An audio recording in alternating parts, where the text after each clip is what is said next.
ਵਿੱਚ ਜੀ ਡਾਕਟਰ ਸਾਹਿਬ ਸਿਆਸੀ ਇਸ਼ੂ ਤੇ ਆਪਣੇ ਦਰਸ਼ਕਾਂ ਦੀਆਂ ਜੋ ਲਿਖਤਾਂ ਸੀ ਉਸ ਤੋਂ ਬਾਅਦ ਅਸੀਂ ਗੁਰਬਾਣੀ ਦੀਆਂ ਵਿਚਾਰਾਂ ਤੁਹਾਡੇ ਤੋਂ ਜਾਣਾਂਗੇ ਜੀ। ਡਾਕਟਰ ਸਾਹਿਬ ਕੀ ਕਹਿਣਾ ਚਾਹੋਗੇ ਤੁਸੀਂ? ਦੇਖੋ, ਇੱਕ ਤਾਂ ਇਨਸਾਨੀ ਨਿਗਾਹ ਦੇ ਵਿੱਚ ਜ਼ਿੰਦਗੀ ਹੈ ਜੀ ਤੇ ਮੌਤ ਹੈ। ਬਿਲਕੁਲ। ਸਰੀਰ ਦੀ, ਸਰੀਰ ਪੈਦਾ ਹੁੰਦਾ ਹੈ, ਖੁਸ਼ੀਆਂ ਹੁੰਦੀਆਂ ਨੇ, ਚਲਾ ਜਾਂਦਾ ਹੈ, ਅਫਸੋਸ ਹੁੰਦਾ ਹੈ, ਅਥਰੂ ਹੁੰਦੇ ਨੇ। ਔਰ ਜੀਵਨ ਸਫਲ ਕਿਹਦਾ ਹੈ, ਕੀ ਹੈ? ਕਬੀਰ ਬੀਚਕ ਗ੍ਰੰਥ 'ਚ ਕਬੀਰ ਸਾਹਿਬ ਦਾ ਇੱਕ ਦੋਹਾ ਹੈ, कबीर जब तू आया जगत में जग हसे तू रोए, ऐसी करनी कर चलो तुम हंसो जग रोए।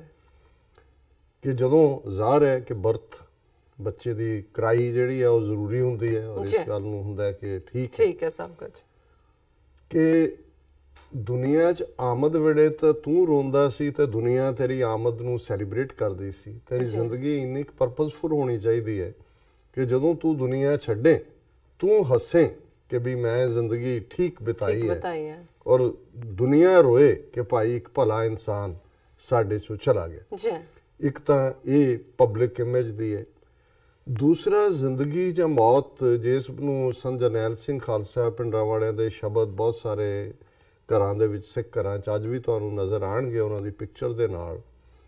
सरीरक मौत नूं मैं मौत नहीं मनदा, ज़मीर दा मर जाना ही मौत है। सो ज़ाहिर है एक वो ने जिन्हां नूं असीं बेज़मीरे मरियां ज़मीरां वाले जिहड़े गुलामी भी कबूलदे ने, जिहड़े हराम भी खांदे ने, रिश्वती भी ने, झूठ भी बोलते ने, धोखा भी करते ने, स्टिल उन्हां दी जिहड़ी धौण है वो आकड़ी हुंदी है। उन्हां दी धौण च जिवें सरिया ठोकिया हुंदा किसे ने। हुण रूहानी दुनिया दे विच अपना आप मारना, हौमे नूं मारना, अना जिहनूं कहंदे ने साडे लਹਿੰਦੇ पंजाब च, कि उस अना नूं, हौमे नूं, हुम नूं जिहड़ी तुहाडी धौण सिद्धी रखदी है, अकड़ा के रखदी है, हंकार। बिल्कुल। और अज जिहड़ा शब्द पंजवें पातशाह दा आसा राग च विचार अधीन है, इस दे टाइटल दे विच एक तुके दो लफ्ज आए कि जिहदे च एक लाइन दी तुक है पर मैसेज बड़ा क्लीयर है। ये सारे जदों असीं रहाओ दी पंक्ति देखते हैं कि जीवत मुए मुए से जीवे, हर हर नाम अवखद मुख पाया, गुर शब्दी रस अमृत पीवे रहाओ। जिवें रहाओ दी तुक सेंटर आइडिया भी हुंदा है ते जिहड़े गायकी करन वाले रागी सिंह ने उन्हां नूं भी ताकीद हुंदी है कि जिहड़ी उन्हां ने स्थाई बनानी है कीर्तन करन वेले उहनूं बनाण, ताकि जिहड़ा उस शब्द नूं सुन रहा है उस दे उत्ते इस गल दा होए कि भाई असल शब्द दा तत्सार की है। और वो शब्द दा तत्सार गुरु साहब याद करवांदे ने, जीवत मुए मुए से जीवे, कि जेड़े जिउंदियां मर जांदे ने। हुण जिउंदियां मरना की है?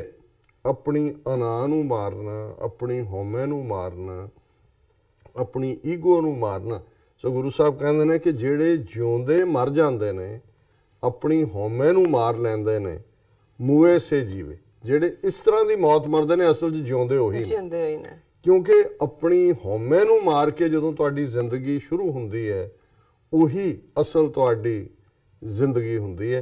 और ये पीरियड हुंदा है कि कबीर सतगुर सूर में बाया बाण जो एक लागत ही पोए किर पड़िया परा कलेजे छे। जदों गुरु दे सूरमे गुरु ने तीर मारिया तो उस तीर ने हौमे कढ़ के बाहर रख दिती, पहला मरण कबूल जीवन की छड़ आस, हो सबना की रेणुका तो आओ हमारे पास। गुरु साहब फरमांदे ने कि भी पहला मरण कबूल कर, इस हौमे नूं मारना, पहला उस मौत नूं मनना ते सब दी रेणुका होना, कि सब दे पैरां दी धूड़ होना, मतलब है ह्यूमिलिटी।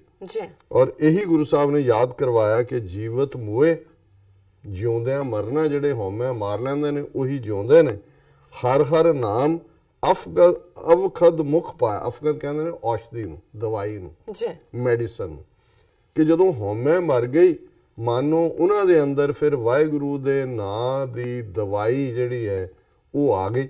वो उन्हां दीयां बीमारियां दा हल, तां हौमे सी सारियां बीमारियां दा ਦੀ ਜੜ ਹਉਮੈ ਸੀ ਤੇ ਜਦੋਂ ਮਰ ਗਈ ਹਉਮੈ, ਮੈਂ ਮਰ ਗਈ, ਤੇ ਫਿਰ ਰੱਬ ਦਾ ਨਾਂ ਆ ਗਿਆ, ਗੁਰ ਸ਼ਬਦੀ ਰਸ ਅੰਮ੍ਰਿਤ ਪੀਵੇ। ਫਿਰ ਰੱਬ ਦੀ ਯਾਦ ਜਦੋਂ ਤੁਹਾਡੇ ਅੰਦਰ ਹੈ ਤੇ ਫਿਰ ਮਾਨੋ ਜਿਹੜੀ ਹਉਮੈ ਨੇ ਮਾਰ ਦਿੱਤਾ ਅੰਦਰ ਨੂੰ, ਉਸ ਦੇ ਵਿੱਚ ਅੰਮ੍ਰਿਤ ਹੈ। ਫਿਰ ਉਹ ਮਰਦਾ ਨਹੀਂ ਹੈ, ਜਿਹੜਾ ਉਹਦੀ ਯਾਦ ਦੇ ਵਿੱਚ ਜਿਉਂਦਾ, ਕਿਉਂਕਿ ਰੱਬ ਨਹੀਂ ਮਰਦਾ। ਇਸ ਲਈ ਰੱਬ ਦੀ ਯਾਦ ਵਾਲਾ ਜੋਤੀ ਜੋਤ ਤਾਂ ਸਮਾਂਦਾ, ਜਿਉਂ ਜਲ ਮੈਂ ਜਲ ਆਏ ਖਟਾਨਾ ਤਿਉਂ ਜੋਤੀ ਸੰਗ, ਪਰ ਉਹ ਮਰਦਾ ਨਹੀਂ। ਔਰ ਸ਼ਬਦ ਦੀ ਸ਼ੁਰੂਆਤ ਹੈ, ਜੀਵਤ ਦਿਸੈ ਤਿਸ ਸਰ ਪਰ ਮਰਨ, ਕਿ ਜਿਹੜਾ ਹੰਕਾਰ ਚ ਧੌਣ ਕੜਾ ਕੇ ਸਮਝਦਾ ਹੈ ਕਿ ਮੈਂ ਹੀ ਹੈ, ਕਿ ਕਿਸੇ ਹੋਰ ਨੂੰ ਜਿਉਣ ਦਾ ਵੀ ਹੱਕ ਨਹੀਂ, ਜਿਸ ਨੂੰ ਗੁਰੂ ਅਰਜਨ ਸਾਹਿਬ ਨੇ ਫਰਮਾਇਆ ਸੀ, ਗਰੀਬਾਂ ਉੱਪਰ ਜੇ ਖਿੰਜੈ ਦਾੜੀ, ਪਾਰ ਬ੍ਰਹਮ ਸਾ ਅਗਨ ਮੈਂ ਸਾੜੀ। ਹੁਣ ਜਦੋਂ ਕਈ ਮੁੱਛਾਂ ਨੂੰ ਤਾ ਦੇ ਰਹੇ ਹੁੰਦੇ ਨੇ, ਕੋਈ ਦੂਜਾ ਦੂਸਰਿਆਂ ਦੇ ਉੱਤੇ ਹੁਕਮ ਚਲਾ ਰਹੇ ਹੁੰਦੇ ਨੇ, ਕਿ ਜਿਹੜੀ ਇਹ ਹੰਕਾਰ ਵਾਲੀ ਮੁੱਛ ਹੈ, ਹੰਕਾਰ ਵਾਲੀ ਧੌਣ ਹੈ, ਉਹ ਰੱਬ ਫਿਰ ਜਿਹੜੀ ਆ ਅੱਗ ਦੇ ਵਿੱਚ ਸਾੜਦਾ, ਉਹਨੂੰ ਡਿਸਟਰੋਏ ਕਰਦਾ। ਜੀਵਤ ਦੀਸੈ ਤੇ ਸਰ ਪਰ ਮਰਨ, ਜਿਹੜਾ ਆਪਣੇ ਆਪ ਨੂੰ ਉਸ ਹੰਕਾਰ ਦੇ ਵਿੱਚ ਜਿਉਂਦਾ, ਸਰ ਪਰ ਹੁੰਦਾ ਹੈ ਮਸਟ, ਕਿ ਉਹਨੇ ਜ਼ਰੂਰ ਮਰਨਾ ਹੈ। ਮੂਆ ਹੋਵੇ ਤਿਸ ਨੇਚਲ ਰਹਿਣਾ, ਜਿਹਨੇ ਆਪਣੀ ਹਉਮੈ ਮਾਰ ਲਈ ਹੈ, ਉਹਨੇ ਉਹ ਕਿਉਂਕਿ ਰੱਬ ਦਾ ਹੀ ਹਿੱਸਾ ਬਣ ਗਿਆ ਤੇ ਰੱਬ ਨੇਚਲ ਹੈ, ਉਹਨੇ ਹਮੇਸ਼ਾ ਰਹਿਣਾ। ਕਾਚੀ ਮਟਕੀ ਬਿਨਸ ਬਿਨਾਸਾ, ਜਿਸ ਛੂਟੈ ਤ੍ਰਿਕੁਟੀ ਤਿਸ ਨਿਜ ਕਰ ਵਾਸਾ। ਫਿਰ ਯਾਦ ਕਰਵਾਇਆ ਕਿ ਭਾਈ ਇਹ ਦੇਹ ਜਿਹੜੀ ਹੈ ਇਹ ਤਾਂ ਕੱਚੇ ਮਟਕੀ ਵਾਂਗ ਹੈ, ਘੜੇ ਵਾਂਗ ਹੈ, ਇਹਨੇ ਤਾਂ ਟੁੱਟਣਾ ਹੀ ਹੈ ਅਲਟੀਮੇਟਲੀ। ਕਿੰਨੀ ਕੁ ਦੇਰ? ਅਲਟੀਮੇਟਲੀ ਪਾਣੀ ਉਹਦੇ ਚ ਪੈਂਦਾ ਰਹਿੰਦਾ, ਫਿਰ ਹੌਲੀ ਹੌਲੀ ਟੁੱਟਣੀ ਸ਼ੁਰੂ ਹੁੰਦੀ ਹੈ, ਫੁੱਟਦੀ ਹੈ, ਚੋਂਦਾ ਹੈ ਮਟਕਾ, ਫਿਰ ਟੁੱਟ ਜਾਂਦਾ, ਸੀ ਸੁੱਟ ਦਿੰਦੇ ਹੋ। ਕਿ ਬਈ ਇਹ ਦੇਹ ਵੀ ਇਵੇਂ ਹੀ ਹੈ, ਇਹਦਾ ਵਿਨਾਸ਼ ਹੋਣਾ। ਜਿਸ ਛੂਟੈ ਤ੍ਰਿਕੁਟੀ ਤਿਸ ਨਿਜ ਕਰ ਵਾਸਾ। ਤ੍ਰਿਕੁਟੀ ਨੂੰ ਬ੍ਰਾਹਮਣਵਾਦ ਤਾਂ ਕਈ ਈੜਾ ਪਿੰਗਲਾ ਤੇ ਮੱਥੇ ਨਾਲ ਜੋੜਦੇ ਨੇ, ਪਰ ਸਾਦਾ ਪੰਜਾਬੀ ਜਿਵੇਂ ਪ੍ਰਿੰਸੀਪਲ ਸਾਹਿਬ ਸਿੰਘ ਹੋਰਾਂ ਨੇ ਵੀ ਕਿਹਾ, ਇਹ ਤ੍ਰਿਕੁਟੀ ਹੈ ਤੁਹਾਡੇ ਚਿਹਰੇ ਤੇ ਮੱਥੇ ਤੇ ਪਈ ਤਿਉੜੀ, ਜਿਹੜਾ ਖਿਜਣਾ, ਕਿ ਜਦੋਂ ਤੁਸੀਂ ਖਿਜ ਨਿਕਲ ਜਾਂਦੀ ਹੈ, ਇਹ ਤ੍ਰਿਕੁਟੀ ਤੁਹਾਡੀ ਟੁੱਟ ਗਈ। ਜਿਸ ਛੂਟੈ ਤ੍ਰਿਕੁਟੀ ਤਿਸ ਨਿਜ ਕਰ ਵਾਸਾ। ਅੰਦਰ ਖੁਸ਼ੀ ਹੈ, ਰੱਬ ਦਾ ਨਾਂ ਹੈ, ਫਿਰ ਤ੍ਰਿਕੁਟੀ ਨਹੀਂ ਹੁੰਦੀ, ਫਿਰ ਮੱਥੇ ਤੇ ਤਿਉੜੀ ਨਹੀਂ ਹੁੰਦੀ, ਫਿਰ ਤਾਂ ਖੇੜਾ ਹੁੰਦਾ ਔਰ ਰੱਬ ਦੇ ਨਾਲ ਉਸ ਦਾ ਵਾਸ ਹੁੰਦਾ। ਉੱਚਾ ਚੜ੍ਹੈ ਸੁ ਪਵੈ ਪਿਆਲਾ, ਧਰਨ ਪੜਿਆ ਤਿਸ ਲੱਗਿਆ ਨਾ ਕਾਲਾ। ਜਿਹੜਾ ਹੰਕਾਰ ਦੇ ਵਿੱਚ 7ਵੇਂ ਅਸਮਾਨ ਤੇ ਚੜਿਆ ਹੁੰਦਾ, ਉਹ ਅਲਟੀਮੇਟਲੀ ਡਿੱਗਦਾ ਧਰਤੀ ਤੇ, ਆਕਾਸ਼ ਚੜਾਵੇ, ਚੜੇ ਆਕਾਸ਼, ਉਹ ਪਿਆਲ ਪਤਾਜ ਵੜ ਜਾਂਦਾ, ਉਸਦਾ ਹਉਮੈ ਟੁੱਟਦੀ ਹੈ। ਧਰਨ ਪੜਿਆ ਤਿਸ ਲੱਗਿਆ ਨਾ ਕਾਲਾ, ਜਿਹਦੇ ਚ ਨਿਮਰਤਾ ਹੈ, ਉਸ ਨੂੰ ਮੌਤ ਦਾ ਡਰ ਕਦੇ ਸਤਾਉਂਦਾ ਨਹੀਂ ਹੈ। ਭ੍ਰਮਤ ਫਿਰੇ ਤਿਨ ਕਛੂ ਨਾ ਪਾਇਆ, ਸੇ ਅਸਥਿਰ ਜਿਨ ਗੁਰ ਸ਼ਬਦ ਕਮਾਇਆ। ਜਿਹੜੇ ਘੁੰਮਦੇ ਫਿਰਦੇ ਨੇ ਉਸ ਸੱਚੇ ਨਾਲੋਂ ਟੁੱਟ ਕੇ, ਉਹਨਾਂ ਦੇ ਪੱਲੇ ਕੁਛ ਨਹੀਂ ਹੈ।